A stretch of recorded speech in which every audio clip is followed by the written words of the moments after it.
Hola, hola chicos y chicas, bienvenidos a una nueva clase de estructura de datos. En la clase de hoy vamos a empezar eh, una nueva unidad que tiene que ver con ver cuánta complejidad computacional tiene un programa. ¿Y qué quiere decir esto de la complejidad computacional? Bueno, un programa que sea más complejo ya computacionalmente va a demorarse mucho más en la ejecución que otro. Ahora, lo que sí vamos a ver que esto depende mucho de varios factores, entre ellos el computador que tenga cada persona, dónde se corre el software, el lenguaje de programación que se está utilizando, etcétera, etcétera. Pero en realidad lo que a nosotros nos va a interesar es saber si un algoritmo X, dadas las mismas condiciones, ya se va a ejecutar más lento o más rápido. ¿Ok? Por ejemplo, si yo voy a buscar un elemento en un arreglo y lo busco elemento a elemento, no es lo mismo que si el arreglo está ordenado y yo hago una búsqueda binaria. ¿Ok? Me voy a demorar mucho menos con la búsqueda binaria. Porque usted sabe que si están ordenados, yo voy justo al medio del arreglo y digo, ¿tú eres mayor o menor?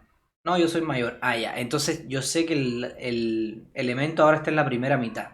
¿Eso qué quiere decir? Que de una sola pasada eliminé la mitad de todos los elementos. Sin embargo, si yo voy elemento a elemento en el arreglo, preguntando, ¿tú eres el que yo estoy buscando? No. Voy al siguiente. ¿Tú? No. Voy al siguiente. No. Entonces fíjense que en cada iteración yo descarto solamente un elemento. Entonces por eso es que esta es más lenta y a medida que crezca la cantidad de datos con la que trabaje se va a notar mucho más la diferencia. Ya, entonces en la clase de hoy lo que vamos a estar hablando un poquito es de el tamaño del problema, cómo se mide, las técnicas para contar las instrucciones de un software y luego vamos a terminar un poquito con la complejidad asintótica. ¿Ok? Vamos a empezar por el tamaño de un problema. A ver, primero filosofemos un poco. ¿Ya? ¿Qué se considera como buen programa? A ver, un buen programa es un programa que cumple en sí tres cosas, ¿no? Que sea eficaz, que sea eficiente y también que sea mantenible, ¿ok? Entonces ahí en mantenible hay una cierta de parámetros ya, que es como la documentación, la legibilidad del código que están escribiendo, etcétera, etcétera, que también es súper importante para que sea un buen problema, ¿ya? Pero bueno, las dos fundamentales son eficacia, que dice que tiene que ver con cumplir los requisitos. ¿Qué quiere decir esto? Que si a usted le dice, oye, yo quiero un sistema que matricule un alumno, el sistema cuando yo introduzca los datos del alumno, tiene que matricular al alumno. ¿Ok? El requisito que me están pidiendo tiene que cumplirse. ¿Ok? Es decir, no puede ser que me digan, ya, yo quiero eh, un software que haga jugo de naranja y de pronto haga jugo de frutilla. ¿Ok? O no le eche azúcar cuando me dieron como una instrucción que tenía que echarle azúcar, ¿ok? Entonces, eso es lo primero, que sea eficaz, que cumpla con lo que me pidieron, ¿ya? Ahora, lo otro es que sea eficiente, porque mi software, ok, puede hacer todos los requerimientos, pero de pronto quizás es muy lento, o no sé, o no cumple eh, ciertos parámetros, ¿ok? Entonces, fundamentalmente, la eficiencia se centra en los tiempos de ejecución, que es cuánto demora en ejecutarse mi software, y el almacenamiento. ¿Ok? Fíjense si esto es importante, el tema de la eficiencia, que hay empresas que tienen incluso protocolos para esto. ¿Ok? Hay empresas que dicen, ya, si vas a hacer una página web, cada página no debe tardarse en cargar más de 10 segundos. Ya, incluso hay otras que ponen restricciones mucho más pequeñas. Pero es como que esa parte de la eficiencia la llevan también a formar parte de la eficacia. Como que dejan bien connotado eso como un requisito. Para que vean cuán importante es. Bueno, ustedes lo saben. De hecho, porque un programa deje de funcionar rápido, han habido software que han llegado a la quiebra, ¿no? Porque se demoran muchísimo, ¿ya? Y hay otros software que han encontrado la gloria debido a que su ejecución es extremadamente rápida, como en el caso de Google, ¿ya? En, lo- en los tiempos que Google salió al mercado ya existían buscadores web pero eran buscadores web muy rápidos, no, muy básicos, perdón.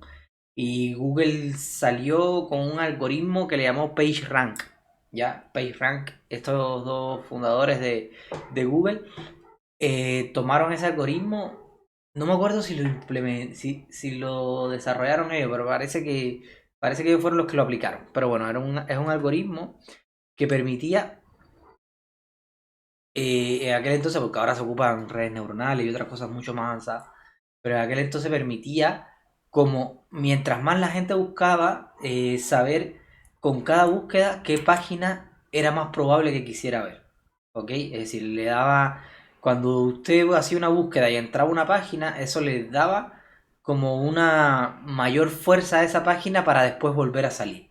Y a medida que te mostrara más páginas y nadie entrara, como que le restaba fuerza. Entonces, como este algoritmo, lo bacán que tenía es que por detrás lo implementaron como, hicieron como una implementación con matrices e hicieron una reducción matemática ahí bastante clever, bastante inteligente, que permitía que la multiplicación matricial fuera, volara casi, fuera mucho más rápido, ¿ok? Y entonces gracias a que ellos lograron esa eficiencia en su código, bueno, Google se convirtió en el número uno de los buscadores por mucho. ¿Ok? Y por eso Google es lo que es hoy. Y ahora es mucho más que un buscador. Igual que Amazon es mucho más que una tienda. De hecho, Amazon gana más plata por los servicios en la nube que por vender cosas. Eh, ya, entonces, en el desarrollo de software eso es crucial. La eficiencia. ¿Ya? La eficacia también, por supuesto, tiene que cumplir todo lo que le están pidiendo, pero también eficiencia, tiene que ser rápido el software. ¿Ya? Porque el cliente, sobre todo el cliente que no es técnico, el cliente de a pie que no es informático ni nada, es muy exigente. Es muy exigente con esas cosas. Entonces, aunque usted le diga, no, el tema es que el algoritmo es un algoritmo que necesita esto, necesita lo otro. Si es algo que es público y usado por muchas personas, créanme que no le van a perdonar un algoritmo que sea lento. ¿Ya? Entonces quizás en esos casos es mejor tener un algoritmo que no sea tan bueno, pero que sea más rápido. ¿Ya? Ahí hay que encontrar un balance. Entonces, la eficacia, esta parte de acá de cumplir los requisitos. Primero hay dos partes, ¿ya? Yo tengo el problema y lo primero que yo tengo que hacer es saber sacar los requisitos, ¿ya? Y eso ustedes lo ven en ingeniería de software. No sé si ya lo han visto ya en ingeniería de software, el tema de sacar requisitos. Si lo vieron ya, seguro que se dieron cuenta de que es una parte de las más cruciales en el desarrollo de software. ¿Ok? Si usted saca bien los requisitos, puede ser como la gran diferencia entre tener un buen producto y un mal producto. ¿Ya? O puede ser también la diferencia entre retrasarte 2, 3 meses porque no entendiste bien los requerimientos. ¿Ok? Y cuando entregas un producto terminado, que ya piensas que estás casi llegando a la línea de meta, en realidad te dicen, no, pero eso no era lo que yo quería. ¿Entiendes? Y esa frase es como la peor enemiga de nosotros los informáticos, bueno, al menos de los que desarrollamos. ¿Ya? Entonces, para evitar eso, hay que tomarse el tiempo de obtener los requisitos, sentarse con las personas que me están pidiendo el trabajo y tratar de entender todo, qué es lo que quieren, cómo quiere que se vea, etcétera, etcétera. Entonces, ahí puede ser dos cosas. Yo tener los requisitos incorrectos. Si tengo los requisitos incorrectos, que quiere decir que yo los saqué mal, los entendí mal de alguna manera los tengo mal definidos, los puedo implementar de manera correcta. ¿Ya? Quiere decir, los entendí mal, pero esa cosa que entendí mal está bien implementada. ¿Ya? Es decir, yo entendí que no tenía que sumar los números, que tenía que multiplicarlos y mi algoritmo multiplica los números. Es decir, está mal porque no es lo que me pidieron, pero hace lo que yo entendía. Ahora, esto es como el peor de los peores casos. Entendí mal, entendí que era una multiplicación y cuando lo entregué era una división. Ya, me pidieron una suma, entendí que era una multiplicación y cuando lo entregué era una división. Entonces ya eso es como, ya está todo mal, nada está bien. Ya, entonces, ahora, si yo tengo los requisitos correctos, ya, yo hago un buen estudio, me siento, diseño el software, me doy la tarea de conversarlo, de no apresurarme a tirar una línea de código hasta que no esté bien claro de qué va todo. Entonces, si yo tengo los requisitos correctos, ahí también hay una probabilidad de implementación incorrecta ¿ok? De alguna manera hay cosas que no están funcionando. Para algunos casos de prueba no me va mi programa. Y la otra es la implementación correcta, que ya todo está ok. ¿Ok? Entonces la eficacia básicamente lo que tengo que tratar de buscar es eso, una correcta definición de requisitos y una implementación correcta de estos requisitos. ¿Ok? Básicamente a esto es lo que le llaman validar y verificar. ¿Ya? La validación yo lo hago con mi cliente todo el rato. Yo le voy preguntando si no entiendo algo, que me explique para empaparme un poco con el negocio y establecer correctamente los requisitos. Y la verificación es ya después ver si mi código está bien, ya sea a través de test de prueba, etcétera, etcétera. ¿Ya? Ahora, lo otro que hay es la eficiencia. ¿Ya? Es decir, yo tomo los requisitos, los desarrollo y después ya tengo el producto final, ¿no? Bueno, aquí lo bacán sería que hubiera tomado los requisitos de manera correcta, los hubiera implementado de manera correcta y luego ya desplegarlo en algún servidor o lo que sea. Entonces, en lo que nosotros nos vamos a estar centrando para medir la eficiencia acá en este ramo va a ser en el análisis a priori.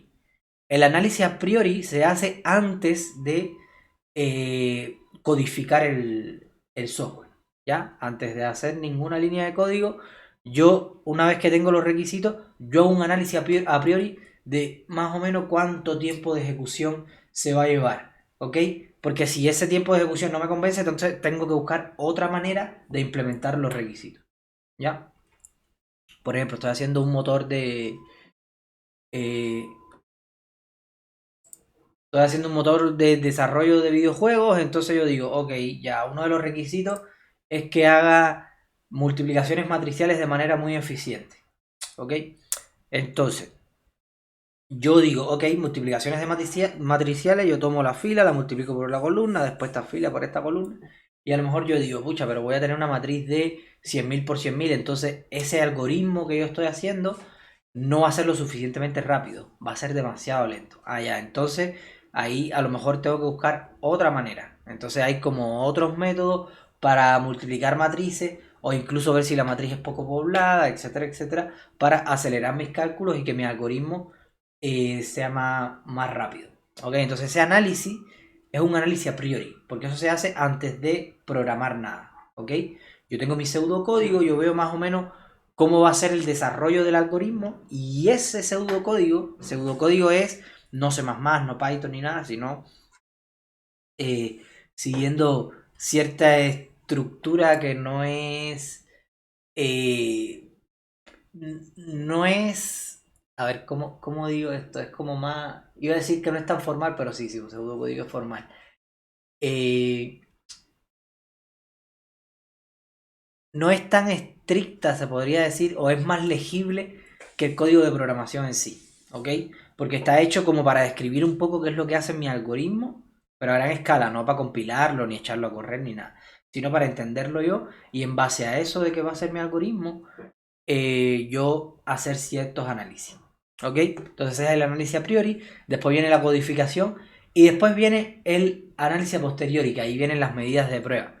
¿Ok? Que yo hago los test case, es decir, los casos de prueba, y digo que de esta entrada tiene que salir esta salida, de esta entrada tiene que salir esta salida, que eso también es todo un mundo, porque igual hacer casos de prueba, hacer un buen conjunto de casos de prueba, no es tan sencillo como pareciera, ¿ya? Yo tengo que tener en cuenta los casos borde, tengo que tener en cuenta muchas cosas, ¿ya? Dado mi código, cuáles son los caminos que puede seguir la ejecución de cierta entrada, etcétera, etcétera, y tratar de probar la mayor cantidad de caminos. ¿Ok? Entonces eso es las medidas de prueba y ya una vez que yo diseño mi algoritmo, hago el análisis posterior y ahí ya empiezo a codificar y luego con las medidas de prueba yo valido que ese código está funcionando bien y está haciendo lo que me pidieron y ahí entrego un producto terminado. ¿Ok? Nosotros nos vamos a centrar en esta parte que es el análisis a posteriori. ¿Ya? Nosotros vamos a hacer un análisis a posteriori de la complejidad en el tiempo de un algoritmo. ¿Ok? nos vamos a basar en el tiempo. Cuando ustedes vean que hablamos de complejidad algorítmica, vamos a estar hablando de el tiempo de ejecución de ese algoritmo. ¿Ok? Ya, entonces, para entender un poquito esto, el tiempo de ejecución depende de varios factores. Entre ellos, los datos, cuántos datos tenga. No es lo mismo procesar un algoritmo con 100 datos que procesar un algoritmo con 10 millones de datos. ¿Ok? Entonces, el tamaño de los datos influye. La cantidad de datos que yo tenga influye. El algoritmo también influye. ¿Ok? No es lo mismo una ordenación por burbuja que un quicksort. Porque la ordenación por burbuja bueno, le voy a decir en Eguarao, pero eso es lo que vamos a ver hoy. La ordenación por burbuja tiene que hacer muchas más comparaciones que otro tipo de algoritmo. ¿Ya? O incluso en el caso de la búsqueda. Por ejemplo, eh, si yo tengo un algoritmo que busca un elemento, como les decía ahorita, uno por uno, ¿ya? Ese algoritmo tiene que pasar por todos los elementos. ¿Ya? Sin embargo, si los elementos están ordenados y yo hago un algoritmo que vaya a la mitad, si es mayor, vaya a la primera parte y busque la mitad de esa primera parte, si es menor, voy a la mitad de la otra parte y así sucesivamente. ¿Ok? Entonces, ese algoritmo, si ustedes ven, es mucho más rápido que el otro, que ir paso a paso. ¿Ya? Eh, de hecho, cuando las personas aprenden a programar, hay como un jueguito que es como un clásico, así que te enseñan para ver cuando un número es random o algo de eso. Y entonces el computador, por ejemplo, elige un número del 1 al 100 y tú tienes que adivinar qué número es. ¿Ok? Entonces tú le pones 89, no menor. ¿Ok? De ahí lo que te está diciendo es que es menor. Ya, entonces le dice 76, mayor. 78, mayor. 80, sí, el 80. Entonces, eso es como un jueguito que hacen para trabajar con números random, también con condicionales y para que aprendan un poco el concepto de búsqueda binaria. Porque ahí la manera más óptima de adivinar el número, es preguntarle el del medio siempre. Por ejemplo, si los números son del 1 al 100, yo le digo el 50 no es menor que el 50. Ah, ya, el 25 no es menor que el 25. Entonces yo tengo que ver, ya ahora sé que está entre el 25 y el 0. ¿Se ve? Es decir, en dos preguntas que le hice al software, ya yo descarté todos los números que son mayores que 25. ¿Ya? Si me hubiera dicho que era mayor que 25, entonces ya yo sé que está entre 25 y 50. En dos preguntas ya yo tengo solamente 25 numeritos entre mis manos. Ya pasé de 100 a 25. Sin embargo, si empiezo a adivinar el aleatorio, puede ser que no le achute hasta la última. ¿Ya? Sin embargo, aquí tengo 25 números. Después, en la otra pregunta que yo le haga, como le voy a preguntar justo el valor del medio, ahí ya me voy a deshacer de otros 12 números. ¿Ya? Y así sucesivamente. Entonces, esa solución óptima de ese juego, eso es una búsqueda binaria. ¿Ok? Entonces, para hacer una búsqueda binaria, un arreglo, el arreglo tiene que estar ordenado.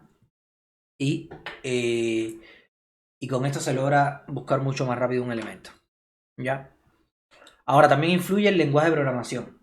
Si ustedes programan en C++, es mucho más rápido que programar en Python. En C++ son los lenguajes prácticamente más rápidos que hay. ¿Ok? Ahora hay un lenguaje que se está ocupando harto también que se llama Rust. Rust, como el juego este que fue tendencia hace poco. Y este lenguaje de programación igual dicen que es súper rápido. Lo que tiene mucha más protección a memoria que 6 más. De todas maneras, 6 más siguen siendo los number one del bajo nivel, del underground. Ahora Java es como bueno, Java y Python son como los lenguajes más utilizados del alto nivel. Ya, es decir, onda, programación, objetos, etcétera, etcétera. Y del bajo nivel, que es ya como el tema de los drivers, de cosas que tienen que ir muy rápido, como los software estos de desarrollo de videojuegos, etcétera, etcétera, que tienen que volar prácticamente. Eso está implementado en C++. ¿Ya? Por ejemplo, si usted quiere hacer un algoritmo para minar Bitcoin, la recomendación es que lo haga en C++ para que vaya mucho más rápido y pueda minar mucho más por segundo. ¿Ya? Entonces, el lenguaje influye. El compilador también influye. ¿Por qué el compilador influye? Porque, por ejemplo, dado C++, El lenguaje C++ tiene varios compiladores, tiene varias versiones del compilador, etcétera, etcétera. Entonces, según el compilador que ustedes escojan, es como un software que va teniendo versiones, ¿ok? Y entonces a medida que el compilador va avanzando, va obteniendo eh, nuevas optimizaciones, ¿ok? Y le va haciendo cosas nuevas al código que permite que se ejecute mucho más rápido después, ¿ok?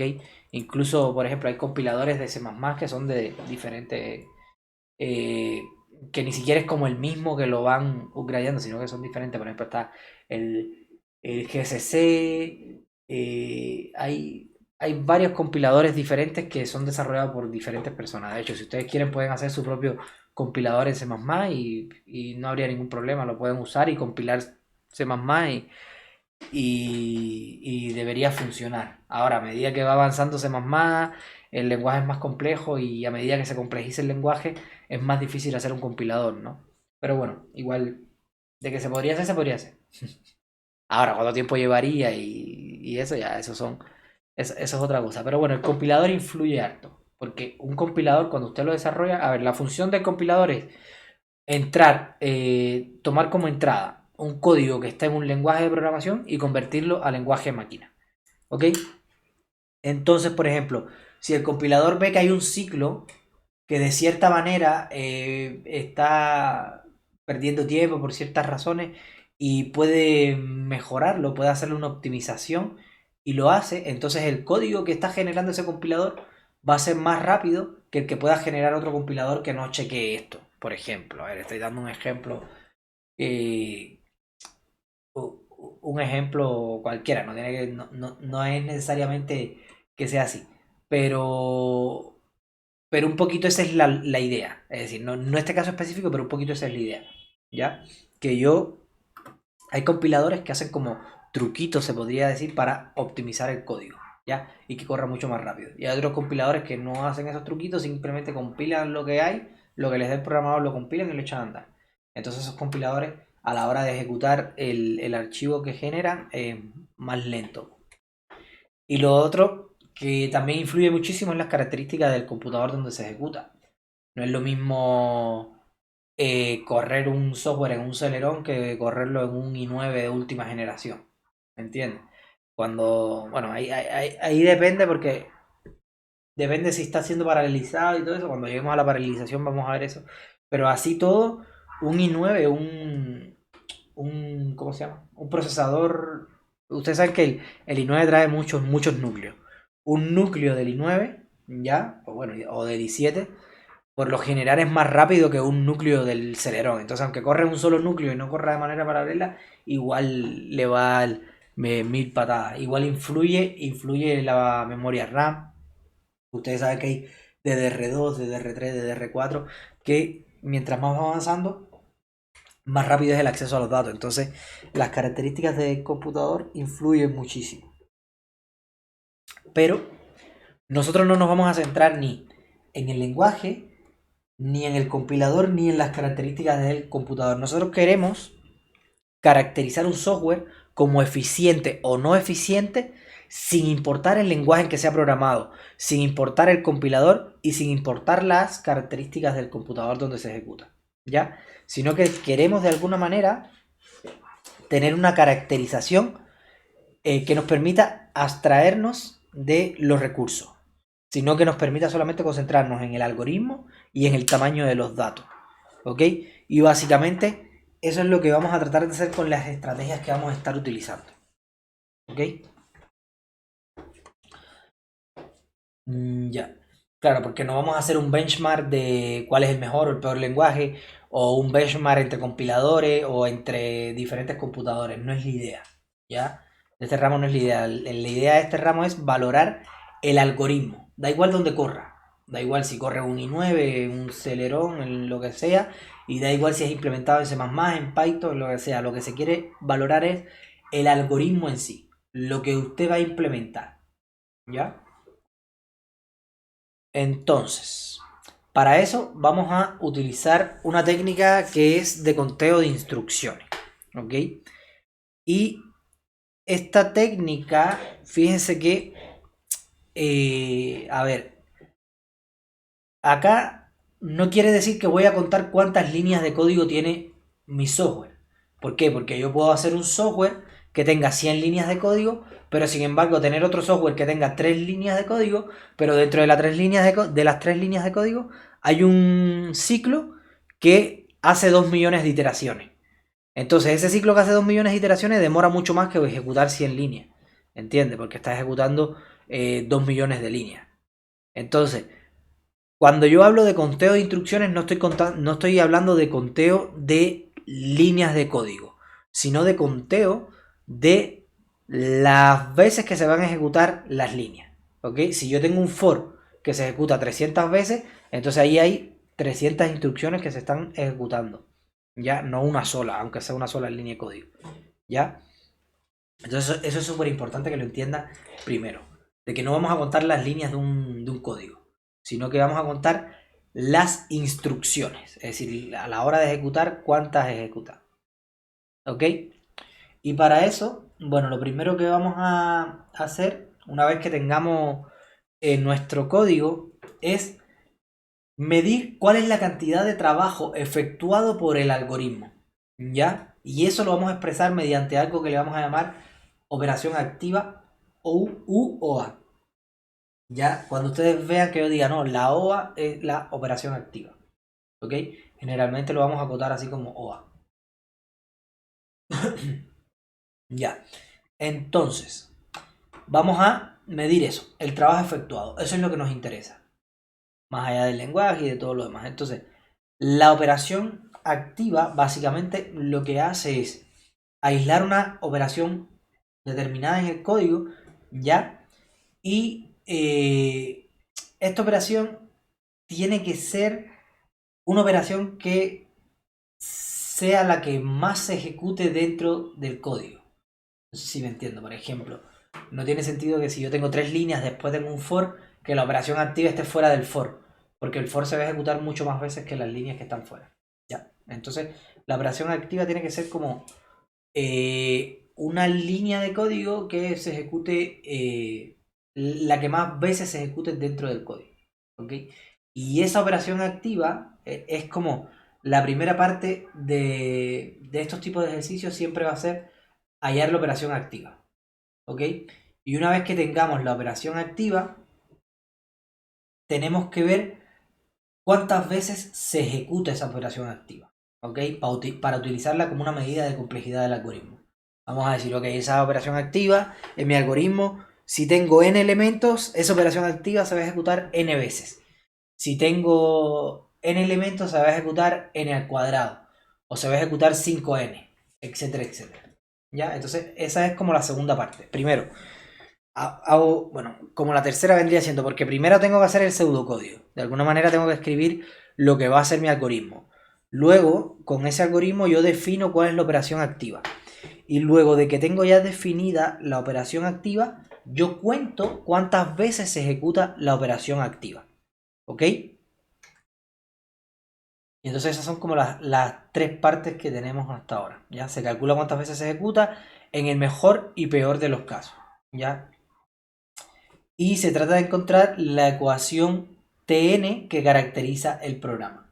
A ver, la ecuación Tn básicamente es una función que me define cuántas veces se ejecuta esa operación activa, siendo n la cantidad de datos de entrada.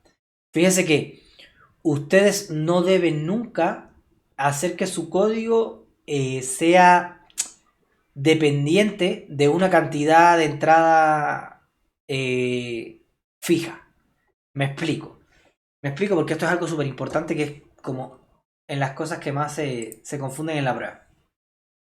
A ver, yo no puedo decir que el mejor de los casos es cuando, por ejemplo, si yo estoy haciendo un algoritmo sobre un arreglo, yo no puedo decir el mejor de los casos es cuando el arreglo es de longitud 1. Eso no puedo decirlo. ¿Ya?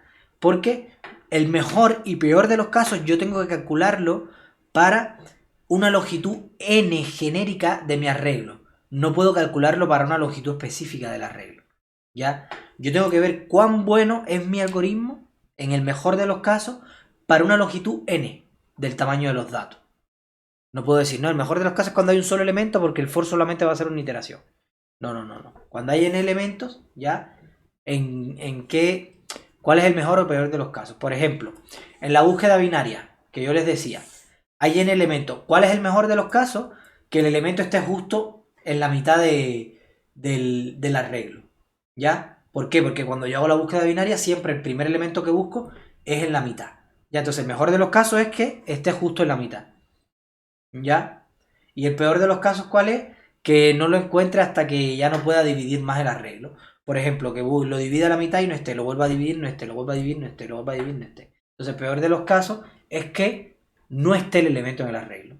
Si no está en el elemento del arreglo, entonces yo voy a tener que dividir, dividir, dividir, hasta que ya llegue a una parte donde me quedo con un solo elemento y ese elemento me doy cuenta que no es y digo, ok, no está. Entonces, el mejor caso de la búsqueda binaria es cuando está justo en el medio y el peor caso es cuando no está. ¿Ya? Pero fíjese que en ninguno de esos casos yo dije, no, el mejor caso de la búsqueda binaria es cuando hay un solo elemento. Porque ya yo verifico y listo, y es un if. No, no. Es dado el algoritmo, dada una cantidad de elementos n, ¿ya? ¿Cuál es el mejor o peor de los casos? Y eso es súper importante que lo entiendan. ¿Ok? Súper, súper importante. Ok, entonces, ¿qué tenemos hasta ahora? Hasta ahora tenemos un problema, que me van a dar el problema, yo obtengo el pseudocódigo y digo, ok, for no sé cuánto, un pseudocódigo, lo organizo más o menos, y selecciono un OA. Como les decía, un OA es una operación activa, es una línea de código que tiene que ser de las que más se ejecute dentro de su código. ¿Ok? Y en este caso, después de que ya yo define el OA, tengo que contar cuántas veces se ejecuta ese OA para el mejor y peor de los casos. ¿Ya? Y ese conteo del OA yo lo defino a través de una función que se va a llamar tn. ¿Ok? Entonces, ya, diseño del código y selecciona la operación fundamental del programa. Del programa, sí. Por ejemplo, un problema puede ser encontrar X en una lista. ¿Ya? Entonces, comparación de X con un elemento de la lista. Entonces, el OA es este. ¿Ok? ¿Por qué el OA es este? Porque cuando yo voy a buscar un X en la lista, fíjense que yo siempre voy a tener que ir comparando X con el elemento en la lista. ¿Ya? Multiplicación de dos matrices con números reales, es decir, dos matrices de números reales. ¿Cuál va a ser el OA? ¿Cuál va a ser el OA? La multiplicación de dos números. ¿Ya? Porque recuerden, yo en la matriz yo tomo una columna y la multiplico por una fila. ¿Ya? Entonces, esa columna la multiplico por una fila y por lo tanto lo que yo tengo que hacer es recorrer la columna, recorrer la fila e ir multiplicando elemento por elemento. Entonces, un OA válido ahí sería la multiplicación de esos dos elementos. ¿Ya? Ordenar una lista de números. Comparación entre dos elementos. Ese podría ser el OA. Porque es como lo que voy a hacer siempre cada vez que. Cada vez que lo. Cada vez que los voy a ordenar, yo siempre voy a tener que estar comparando los elementos. Es como la operación activa esa es como una línea de código que es la que más se va a ejecutar. ¿Ya? Entonces, es súper importante eso, que aprendan a definir los OA. Y una vez que tengan definidos los OA, bueno, ahí viene el conteo de OA. ¿Cómo se cuenta? Se identifica primero el peor y mejor caso, ¿ya? El peor y el mejor caso, por ejemplo, en este caso, comparación de X en un elemento de la lista, el mejor caso es que el elemento está al principio de la lista. Y el peor caso es que no esté. ¿Por qué? Porque voy a tener que recorrer la lista completa. Multiplicación de dos números reales. Bueno, en este caso, la multiplicación de matrices, el mejor y el peor caso van a ser iguales. ¿Por qué? Porque no importa, pase lo que pase, yo siempre voy a tener que, para multiplicar dos matrices, multiplicar todos sus elementos. ¿Ok? Y ordenar una lista de números, ¿ya? En este caso, el mejor caso puede ser que la lista ya esté ordenada y el peor caso, que la lista esté completamente desordenada. ¿Ya? Es decir, cuando digo que esté completamente desordenada, quiere decir que la quiero ordenar de menor a mayor y está ordenada de mayor a menor o algo así. Pero bueno, ahí depende mucho de su pseudocódigo, como les decía. Ahí vamos a ver por qué. Porque cuando ustedes definen ordenar una lista, Si su pseudocódigo se implementa de cierta manera, puede ser que el mejor y peor caso sean el mismo. Ya, depende cómo lo implemente. Y entonces, ahí cuando definan el mejor y el peor caso, entonces ahí hacen el TN. El TN es la función que dice cuántas veces se va a ejecutar el OA. ¿Ok?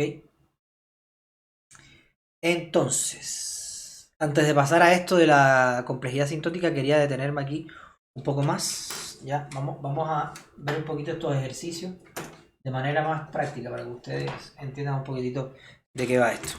Ya, a ver. Por ejemplo, ahí me dicen, ok, defina la complejidad algorítmica de encontrar un elemento X en una lista. Ok, vamos a hacerlo. Aquí está. Ya, es decir, yo tengo una lista.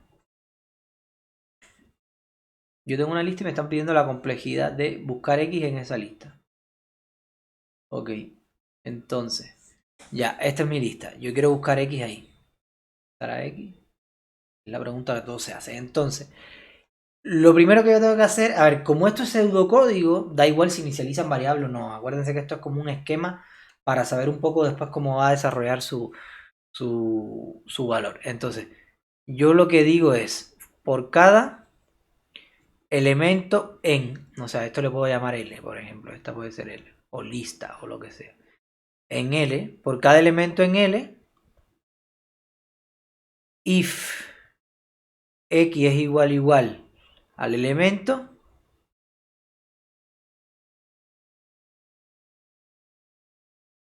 return true.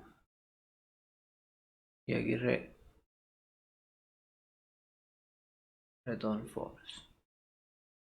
Ya, este puede ser mi pseudocódigo. Ya, ahí tengo mi pseudocódigo definido. Ahora, lo primero que yo tengo que decir es, ok, ya, este es el primer paso, el pseudocódigo está listo, ahora tengo que buscar mi operación activa. Yo tengo que decir, ok, operación activa, ¿cuál es la parte que siempre se va a ejecutar? Esta línea no es, porque esta línea solamente se ejecuta cuando sale del for. ¿Ya? Esta línea tampoco puede ser, porque esta línea solamente se ejecuta cuando se cumple esta condición, una única vez. Ahora, esta línea sí puede ser. ¿Por qué? Porque cada vez que yo voy por un elemento de L, se va a ejecutar esta línea. ¿Ya? Por lo tanto, el OA puede ser perfectamente X igual a E. Y listo. ¿Ya? Porque es la que siempre se ejecuta, es la que más se ejecuta. Esta línea de acá se ejecuta solo una vez, esta solo una vez, y esta se ejecuta todas las veces la comparación. Entonces es el OA. Ahora, ojo, mejor y peor caso. Yo no puedo decir, no, el mejor caso es cuando el arreglo sea de longitud 1. Porque este OA se va a ejecutar solo una vez. No, no tiene sentido. No tiene sentido que yo juegue con el tamaño del arreglo. Yo para definir la complejidad tiene que ser para un tamaño fijo de arreglo, ¿cuál puede ser el mejor y peor caso? Ya, es decir, para un arreglo de tamaño n, ¿cuál es el mejor y el peor caso? ¿Ok? No puedo decir que no, que mi mejor caso es cuando el arreglo sea de longitud 1. No, acá en este caso es ya, sin importar la longitud, y esto es súper importante, porfa, porque siempre lo digo así en todos los cursos y les juro que en todas las pruebas que hago siempre hay alguien que se confunde en esto, siempre, mínimo hay 2 o 3 que se confunden en esto, ¿ya? Entonces por eso les digo que tengan mucho cuidado con eso. La longitud de los datos no es relevante a la hora de contar el OA, ¿ok? Cuando ustedes cuenten el OA, tiene que ser una longitud de datos igual a n. La longitud tiene que ser n, ya genérica. No puede ser 1, no puede ser 2, no puede ser 1.000.000. Ya, tiene que ser n. Entonces, mejor caso. El mejor caso aquí, ¿cuáles ustedes creen que sea? Acá, cuando yo entro en este for y sale al tiro. ¿En qué caso? El valor buscado está en la primera posición. Muy bien, exactamente. Es decir, que el valor que yo estoy buscando, que X esté acá. ¿Ya? Porque yo estoy haciendo un for desde aquí hasta acá. Ahora, Por eso es que le digo que el mejor y peor caso depende de cómo ustedes implementen su algoritmo. Porque si, por ejemplo, yo hago un for, mi pseudocódigo hace un for de atrás hacia adelante, entonces el mejor caso es que X esté acá. ¿Ya? O si mi pseudocódigo hace un algoritmo que primero busque por los valores pares y después por los valores impares, entonces el mejor de mis casos es que X esté acá. ¿Ya? Entonces eso depende mucho, de eso depende mucho, del pseudocódigo depende cuál es su mejor caso y peor caso. Entonces, en el mejor caso, ¿ya? TN, que es el conteo, es decir, TN es cuántas veces se repite OA dado una entrada de datos de longitud n. Entonces el TN es, fíjense que aquí el OA se va a ejecutar solo una sola vez, ¿ya? Que es esta condicionante acá. Si X está al principio, se va a ejecutar una sola vez. Entonces, en mejor caso, el OA se va a ejecutar una vez. Peor caso. ¿Cuál es el peor caso? Acá, en este arreglo. Y el mejor caso es que X está al principio. Y el peor caso,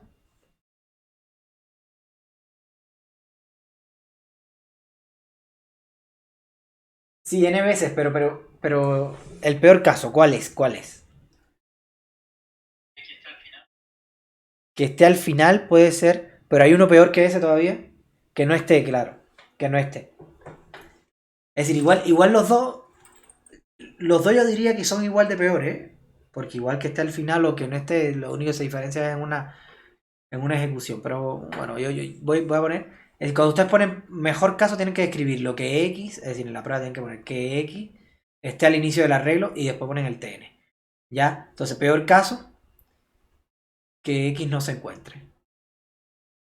¿Ya? Peor caso que X no se encuentre. Entonces, en ese caso,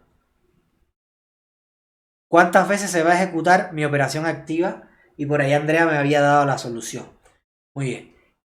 Las veces que se va a ejecutar esa operación activa en el peor de los casos es n.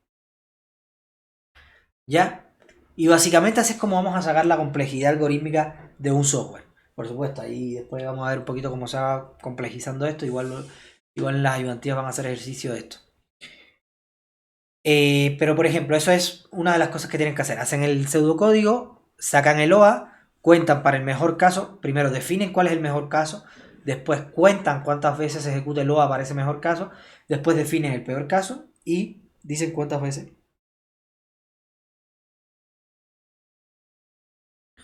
Por ejemplo.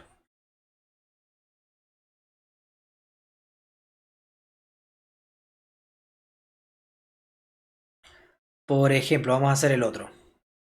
Multiplicación de dos matrices con números reales. Ya. A ver cuál fue la notación que pusieron acá. IKJ. Ok. For i in. Vamos a llamarle A la matriz 1 y vamos a poner la misma notación. Y B a la matriz 2. ¿Ya? In arrows. Es decir, aquí estoy diciendo por cada fila, ¿ya? Como esto es pseudocódigo, lo puedo definir así, ¿ya? Bueno, vamos a ponerlo.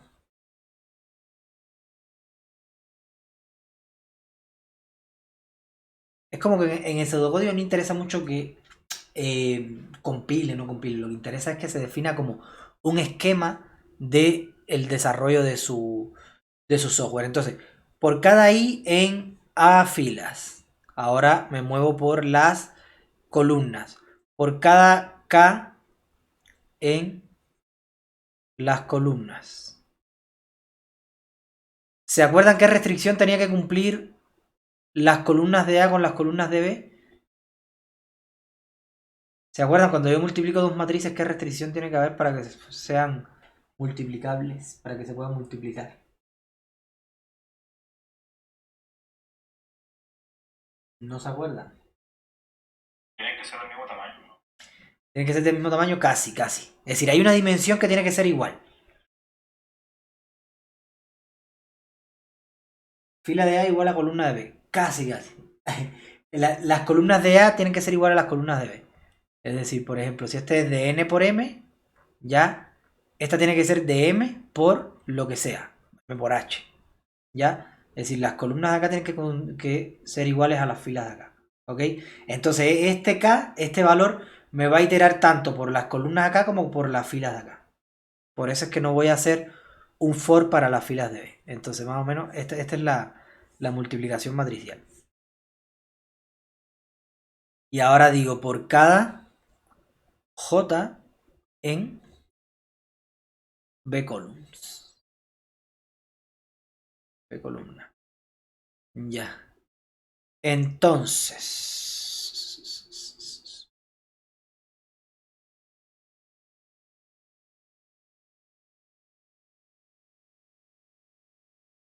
A ver, yo tengo, claro, yo tengo la matriz. Tengo esta fila y la multiplico con esta columna. Entonces lo aquí yo lo que hago es, por cada K,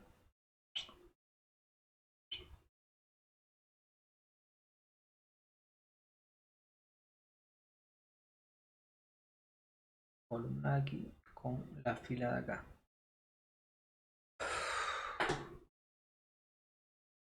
Parece que es al revés.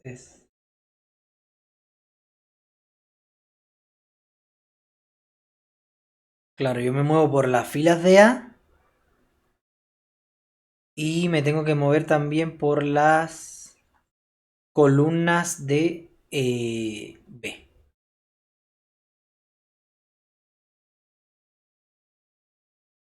¿Por qué?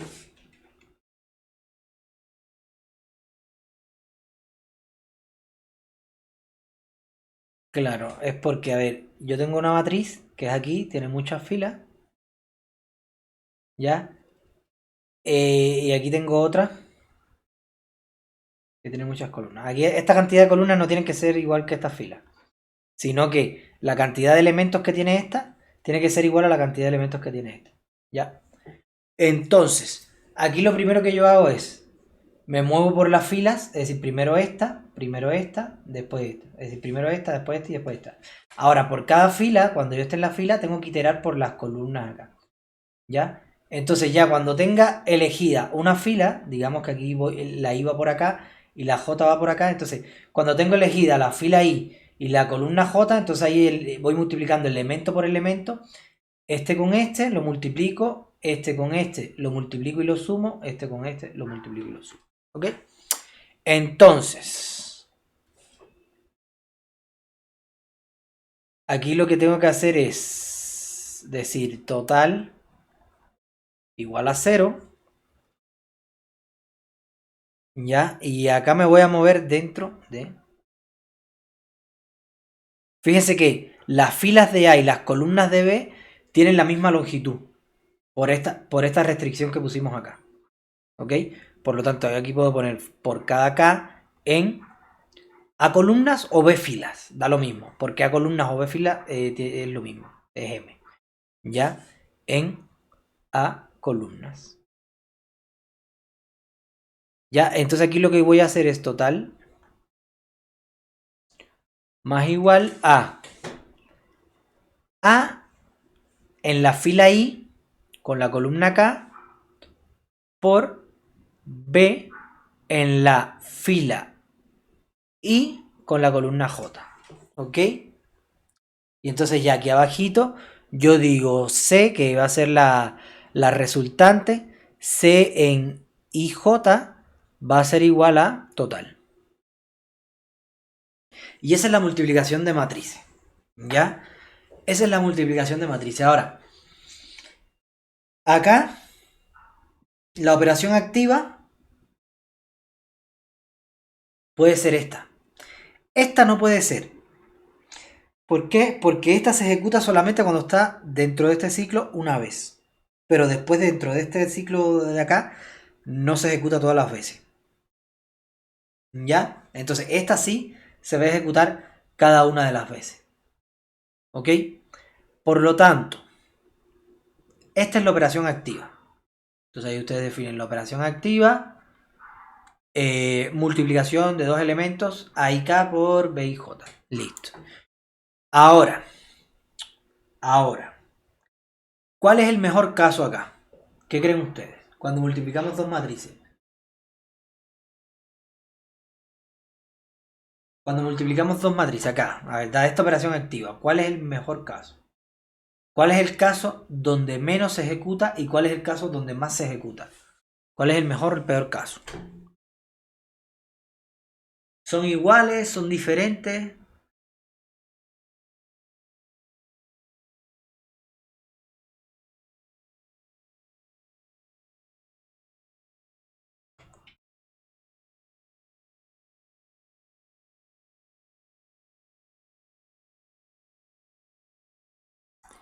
En este caso, fíjense que yo, pase lo que pase, voy a iterar por todas las filas de A. Por todas. No me voy a saltar ninguna. Aquí no hay ningún if que me dice que si la fila está llena de cero, me la salto. No hay ningún if que me diga eso. Y acá voy a iterar por todas las columnas de B. Tampoco me voy a saltar ninguna. Y acá esta iteración también la voy a hacer completa. No me voy a saltar nada. Por lo tanto, en el mejor y peor caso, se va a ejecutar esto la misma cantidad de veces. El mejor y el peor caso son iguales. Porque siempre voy a tener que ejecutar esto en todas las iteraciones de cada uno de los ciclos. ¿Ok? Entonces en este caso, el mejor caso es igual al peor caso. ¿Ya? Porque, y ahí se justifica, porque la operación activa se ejecuta siempre eh, sin importar la composición de los datos o lo que sea. Ya, entonces ya, sabemos que el mejor caso y el peor caso son iguales. Ahora, el TN de ellos, que va a ser el mismo porque son iguales, ¿cuál es? ¿Cuántas veces se ejecuta esto ustedes creen?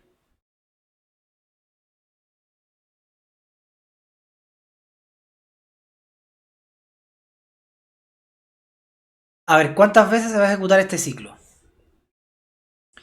Este ciclo, ¿cuántas veces se va a ejecutar? ¿N veces o no? N veces, muy bien.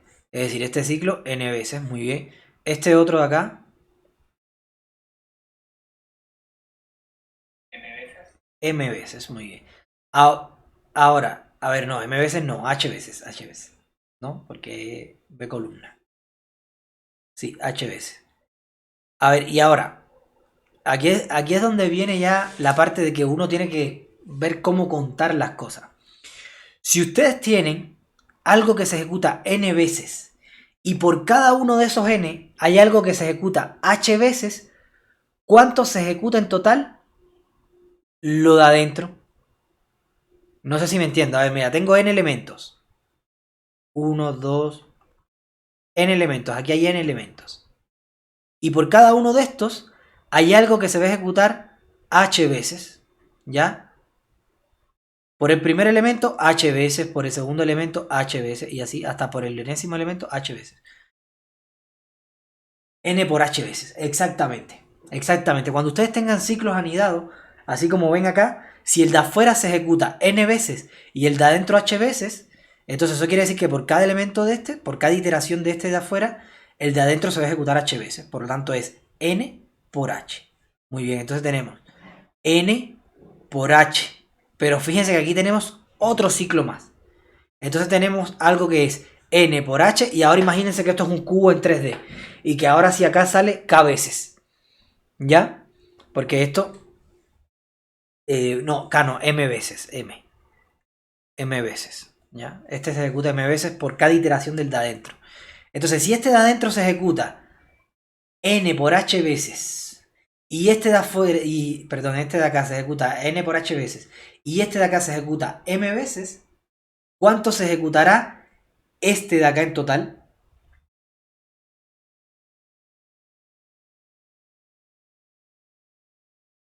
Es un poquito siguiendo la misma lógica del N por H. Ahora, si ese de en medio de acá, si este se demora N por H, ya, y este M, ¿cuántas veces se va a demorar este adentro? N por H por M veces. Muy bien. N por H por M. N por H por M. ¿Ya? Ahora, va a haber muchas veces que a ustedes, por simplificarle un poco, ¿ya? Y como para que vean un poco la complejidad con respecto a un tamaño nomás, le dicen, mira, A considera que la matriz A es n por n y B también es n por n. En este caso, ¿en qué se convierte esto? Lo único que hay que hacer es sustituir t a la n, ¿en qué se convierte? Si A es de n por n y B es de n por n. Fíjense que esto ahora en vez de ser h veces, es n veces igual que este. Es decir, todos los ciclos se ejecutan n veces. Entonces tenemos 3 ciclos anidados que cada uno se ejecute n veces. Por lo tanto, ¿cuánto sería el tn si se cumpliera esto? Igual a n por n por n. Porque entonces h sería n y m sería n. Que esto es igual a n al cubo. ¿Ok?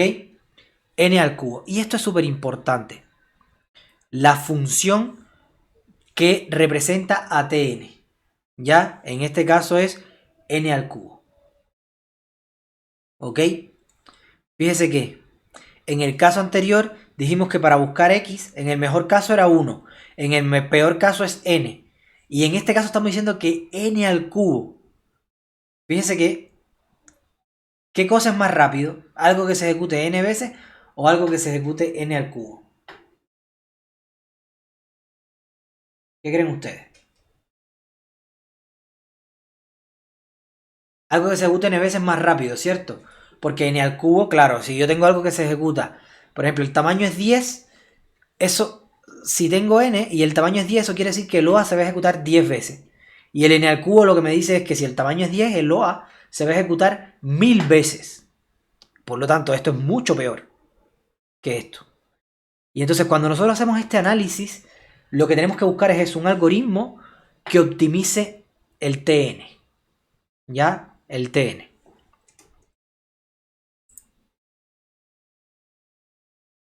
¿Hago este último de ordenar o seguimos para la última parte? ¿Se entendió bien esto? ¿Hago el último de ordenar?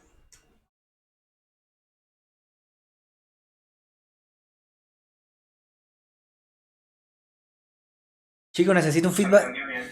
¿Se entendió bien? ¿No les hago este último o se los hago? ¿De todas maneras para reforzar o así también? Sí, profe, vale. Yo no lo hago, profe. Ok. Sí, vale, igual, profe. Por favor. Ya, no hay problema. Ya, a ver, ordenar una lista de números. Primero, pseudocódigo. ¿Ya? Vamos a decir que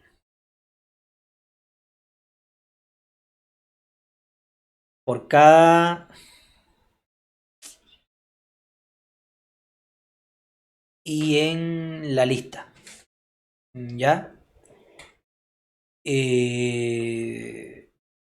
Espérate, esto no va a ser un elemento, esto va a ser una posición, por lo tanto voy a decir por cada i desde igual 0, desde igual 0 hasta igual, perdón, desde 0 hasta el len de la lista, ya, el len de L.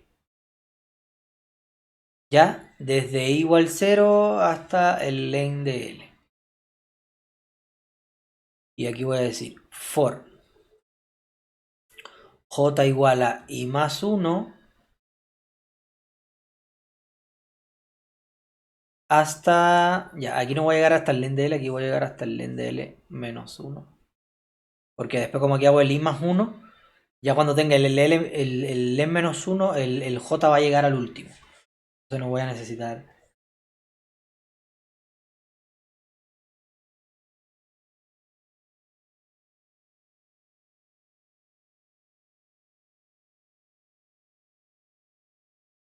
Ya. Ahora sí.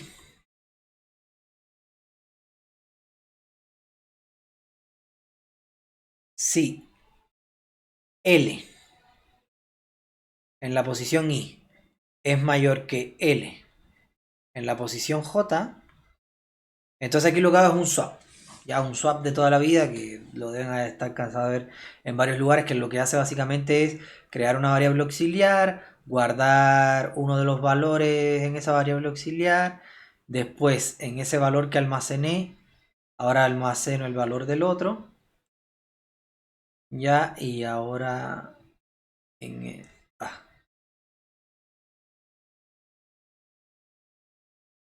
en el valor del otro, ahora almaceno el que había guardado en mi variable auxiliar.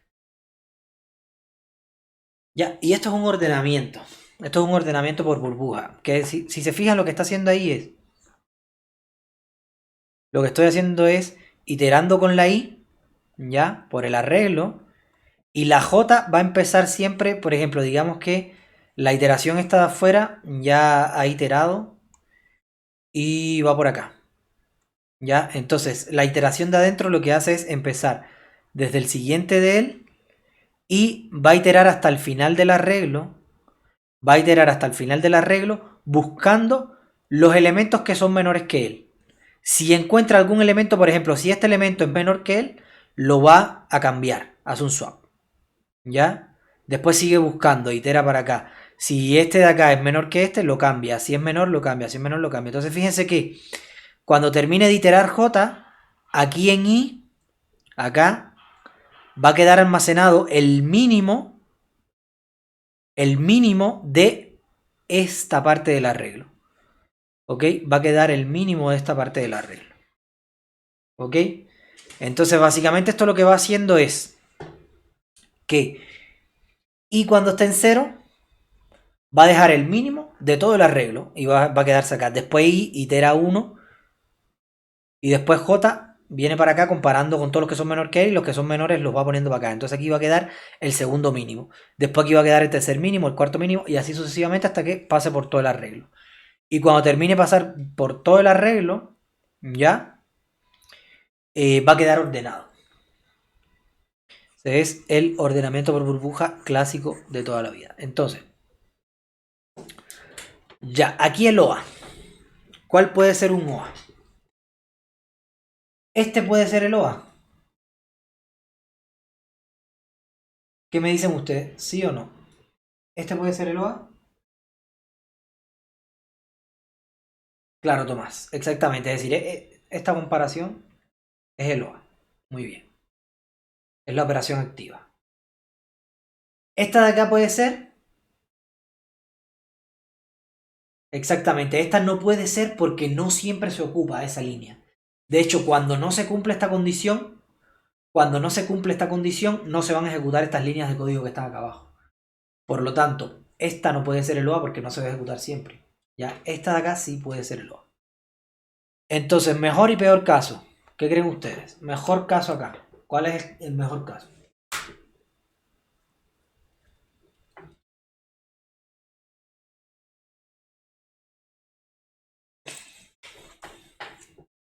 Y no me digan que el len sea 1, por favor, porque les dije que el len, tómenlo como genérico, como KN. Que todo esté ordenado. A ver, pensemos un poco. Que todo esté ordenado. Me gusta como piensas, Andrea. Pero veamos algo. Si todo está ordenado, es decir, si todo está ordenado, este if de acá se va a ejecutar menos veces. Piénsenlo por un momento. Es decir, lo que va a pasar si todo está ordenado es que nunca se van a ejecutar estas líneas de código de acá. Estas tres de acá. Pero esas no son mi OA. Mi OA es este de acá. Y si todo está ordenado, ¿cuántas veces se ejecuta mi OA?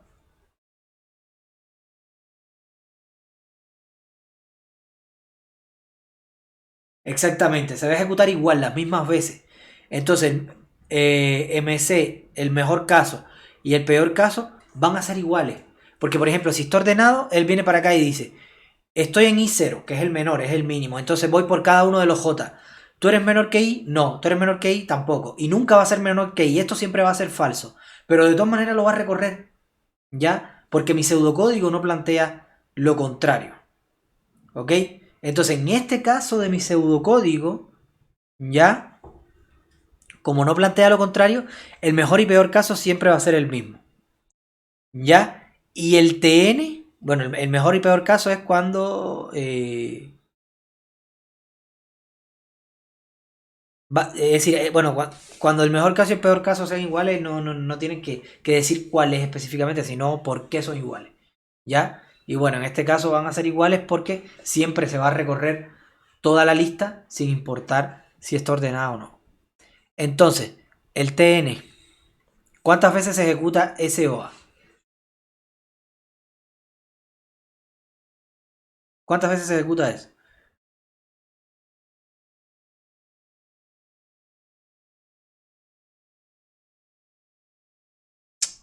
Len de n. Exacto. Es decir, aquí yo tengo n. Y aquí ocurre una cosa bien interesante. ¿Qué ocurre con este for? ¿Se dan cuenta lo que ocurre con este for? Que este for no siempre empieza en cero.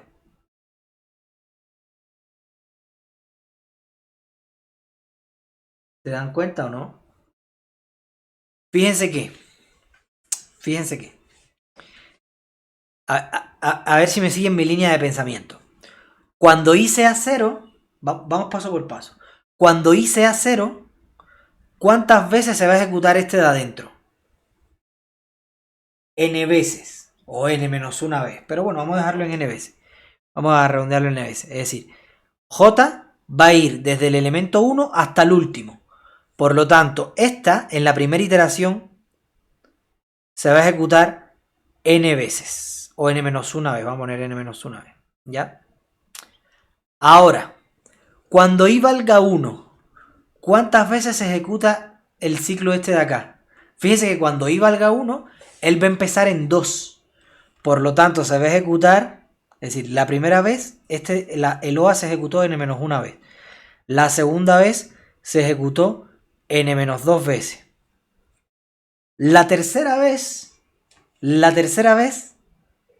¿cuántas veces se va a ejecutar? A ver si encuentran el patrón, no es tan complicado. Es decir, la tercera vez va a ser desde j igual 3 hasta el último elemento. ¿Que cuánto va a ser eso? n-3 veces. ¿Ya? Más n-4. Y así sucesivamente hasta que llegue a un n que ya que no se pueda reducir más y sea más 1. ¿Ok? Entonces esto es lo interesante. Esto es lo interesante.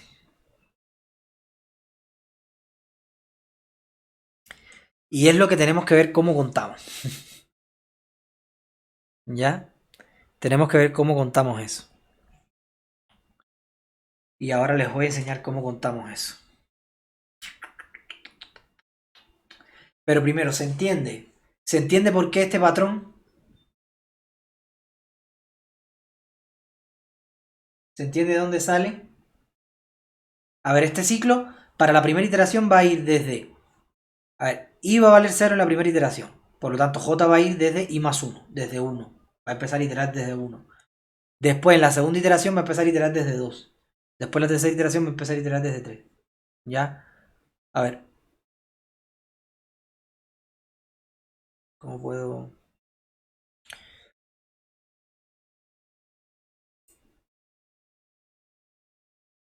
Para que me entiendan. Este es el arreglo. En la primera iteración, j recorre estos elementos.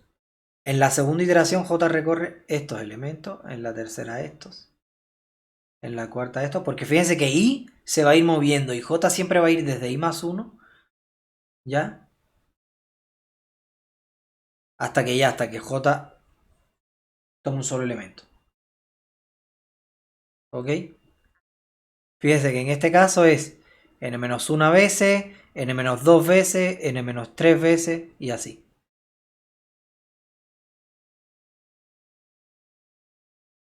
¿Se entiende? ¿Me pueden decir por el chat o decirme algo, porfa? Ok, ya, se entiende. Ok, entonces, estas son las veces que se ejecuta el ciclo de adentro. Entonces ahora yo lo que tengo que hacer es eso, sumarlo. Y me va a dar la cantidad de veces que se ejecute el OA. ¿Ya? Ok, entonces. Fíjense que aquí tengo esto hasta n menos 1. ¿Ya? Entonces, a ver, aquí, esto se puede contar de muchas maneras, pero básicamente, yo esto, bueno, el uno igual lo puedo expresar como en función de n, igual que estoy expresando todo esto. Puedo decir, oye, yo voy a reducir n menos, ¿ya? Voy a reducirlo entre menos, le voy a reducir 3, 4 y así, fíjense que este número va aumentando hasta que sea n-1. ¿Ya? Este numerito de acá va a ir aumentando hasta que sea n-1. Que ya cuando sea n-1, lo que quiere decir es que esto es 1. ¿Ya? Fíjense, aquí n-1 es lo mismo que n-n más 1. n-n0, 1. ¿Ya? Entonces, aquí lo que yo puedo hacer es sacar todas las n para un lado. ¿Ya? Si yo hago eso, ¿cuántas n ustedes creen que hay? A ver, aquí hay una n, 2n, 3n, 4n. ¿Cuántas n ustedes creen que haya?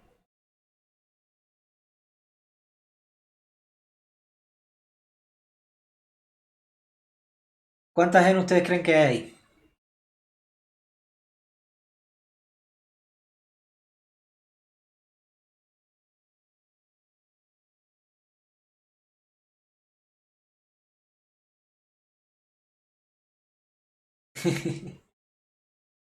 Pero fíjense, a ver, sigan el patrón, miren. 1, ¿ya? Es decir, cuando uno está acá, aquí hay una n, 2n, 3n, 4n, hasta que llego a n-1. ¿Cuántas n hay? n-1n. Y si yo tomo n, la sumo,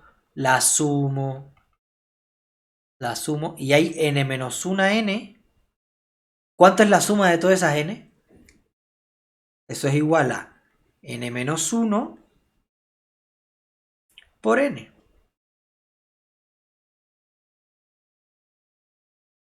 ¿Ok? n-1 por n. Ya, ahora me queda a mí sumar los numeritos estos. El 1, el 2, el 3, porque ya sumé todas las n. Ahora me queda sumarle bueno, o mejor dicho, restarle, porque tienen un menos delante, ya. Restarle 1 más 2 más 3 más n-1. Y hay una fórmula para sumar esto. No sé si han escuchado alguna vez la fórmula de Gauss. A ver, chicos. A ver. No quiero que se asusten con esto, porque igual, a ver, esta parte... Lo que ustedes se van a dar cuenta es que cuando hagamos varios ejercicios hay patrones que aparecen siempre. ¿Ya? Y esos patrones ya ustedes saben más o menos cuál va a ser la complejidad. Por ejemplo, si hay un ciclo dentro de otro y cada ciclo va desde 0 hasta n, eso es n por n por n, como hicimos con las matrices. ¿Ok? Son patrones que van apareciendo y van a aparecer en muchos ejercicios. Este patrón igual es un patrón súper común. Es un patrón de que un ciclo va a ir desde 0 hasta n y el ciclo de adentro no va desde 0 hasta n de nuevo, sino que va desde i más 1 hasta n. Eso se hace mucho también, aparece mucho en la programación. Entonces, lo que va a pasar después es que ustedes no van a tener que calcular todo esto. Yo lo que quiero es que ustedes vean de dónde sale. Pero en realidad ustedes lo que van a hacer después es, ya mira, este patrón, por lo tanto el tn es tanto. ¿Ok? Pero yo lo que quiero es que vean que no es magia. ¿Entiendes? Que al final lo que estamos haciendo es contando cuántas veces se ejecuta este señor de acá. ¿Ya? ¿Cuántas veces se ejecuta? Estamos contándolo. ¿Ya? Y contar no es tan fácil. Yo me acuerdo que había un artículo una vez que decía, contar no es fácil, contar es difícil. Pero claro, esto es contar, no 1, 2, 3, 4, 5, 6, sino esto. Entonces ahí entran cosas de combinatoria, y todas esas cosas que, permutaciones, no sé si se acuerdan de eso, ¿no? Lo vieron, ¿no? Bueno, a lo mejor en la media o algo así, pero ya no se acuerdan. Pero bueno, con las combinaciones, las permutaciones, las variaciones, eso me permitía contar, pues. Y son una de las cosas más complejas que hay en la matemática, entiendo yo. ¿Ya? Y entonces, claro, contar no es fácil, contar es difícil.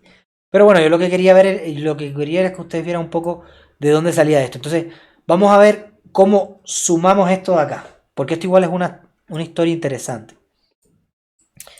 Por ejemplo, si yo tengo números.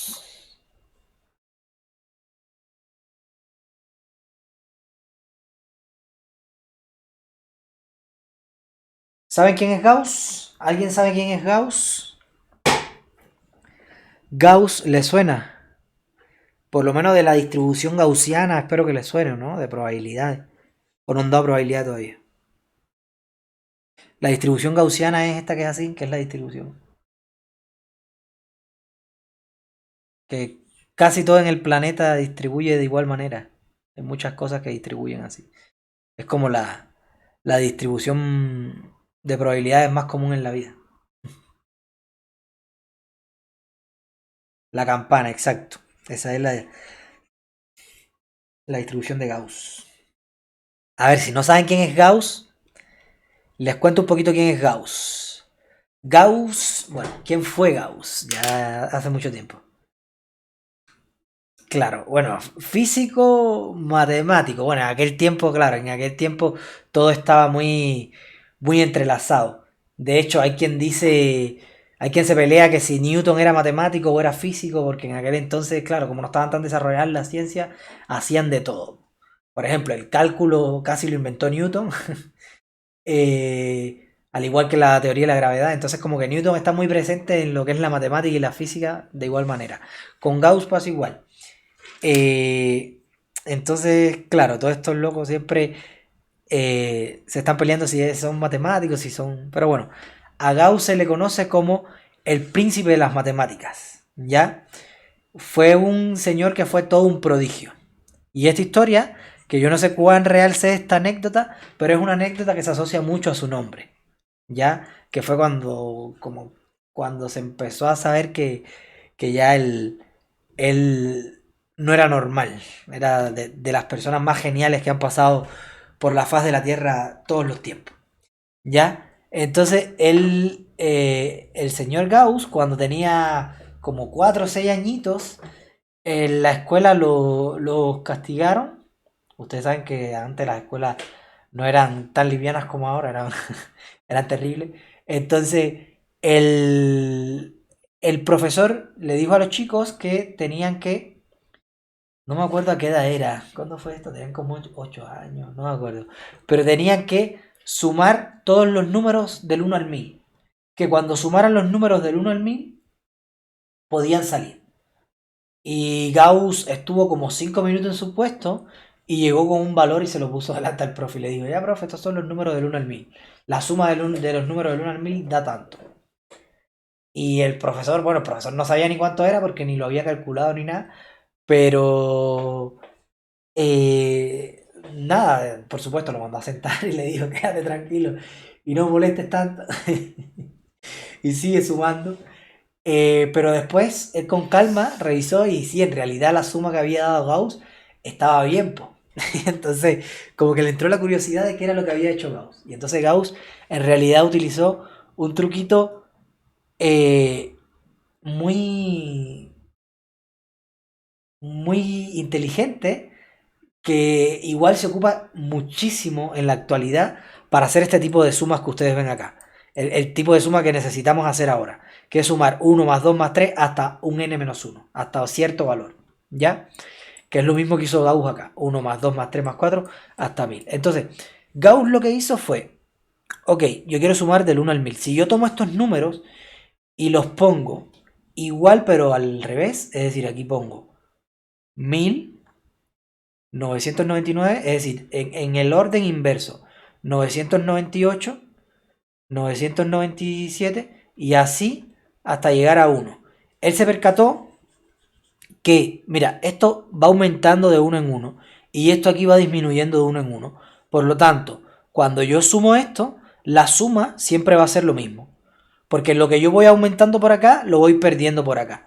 Entonces aquí la suma va a ser 1001, 1001, aquí la suma va a ser 1001 y aquí la suma va a ser 1001, ¿ya? Y así sucesivamente hasta acá, que la suma también va a ser 1001. Entonces él dijo, ok, la suma de todo esto es 1001. ¿Y cuántas veces se repite el 1001? Bueno, el 1001 se repite 1000 veces. Porque aquí tengo 1, 2, 3, 4 hasta 1000. Se repite 1000 veces. Por lo tanto, si yo sumo todos estos 1001, si lo sumo todo, va a ser 1001 por 1000. ¿Cierto? 1001 por 1000. Porque este 1001 se repite 1000 veces. 1001 por 1000. Ahora, el problema que hay ahí es que, fíjense que yo sumé los números eso por acá. Y lo sumé por acá también. Por lo tanto, estoy sumando cada número dos veces. El 1000 lo estoy sumando dos veces, el 1 dos veces, el 2 dos veces. Por lo tanto, esta cantidad la estoy sumando dos veces. Por lo tanto, si yo quiero obtener esta suma nomás y no la suma de esas dos cosas, lo que tengo que hacer es esto, dividirlo entre 2.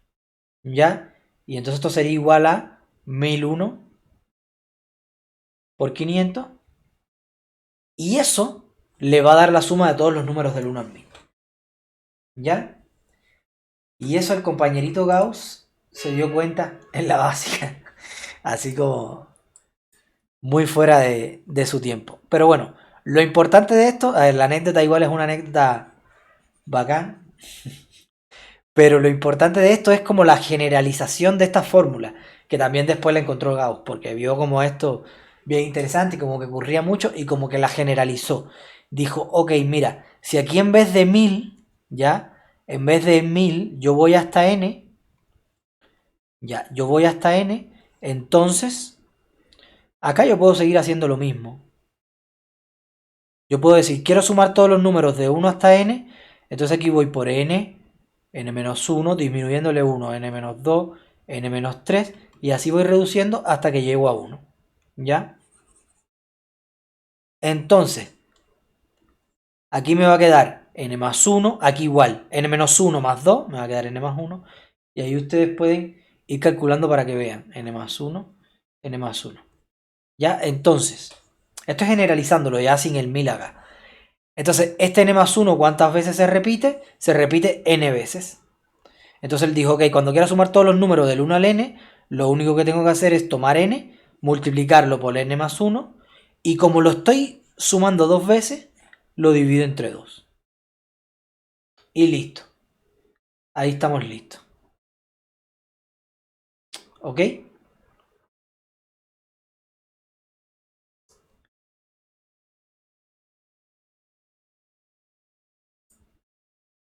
Y esta es la fórmula. Cuando quieran sumar todos los números del 1 al n, ya, hacen n por n más 1 entre 2. Entonces, ok, aquí tenemos